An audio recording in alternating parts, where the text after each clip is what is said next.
जी नहीं, हमने ये बिल देखा है, पढ़ा है, समझा है और जो जेपीसी के मेंबर्स जो विपक्ष की तरफ से थे उन सब से हमारी चर्चा हुई है। बिल किसी के पक्ष का नहीं है, बिल सिर्फ डीएम को ताकत देने का है और जो हमारे इदारे हैं, वक्फ की जो ज़मीनें हैं उनको हड़पने का एक नया हथकंडा सरकार ने लेके आई है इस बिल के द्वारा। तो हम इसके पुरजोर तरीके से विरोध में हैं, पहले भी और अब भी जब भी आएगा इसका विरोध करेंगे।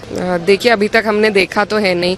मेरी जो डिस्ट्रिक्ट है 12 साल पहले नई बनी थी, हमारे यहाँ पर एक भी मेडिकल कॉलेज नहीं है और आसपास भी बहुत बुरे हालात हैं। हमारे यहाँ सिर्फ 12 लाख का ज़िला है हमारा, 12 लाख लोगों का, और सिर्फ एक गायनोकोलॉजिस्ट है। तो सरकारी अस्पतालों का जब ये हाल है तो वो कौन से मेडिकल फैसिलिटी की बात कर रहे हैं? शायद कहीं अपने ही दिमागी उससे बात कर रहे हैं, ऐसा कुछ धरातल पर तो नहीं है।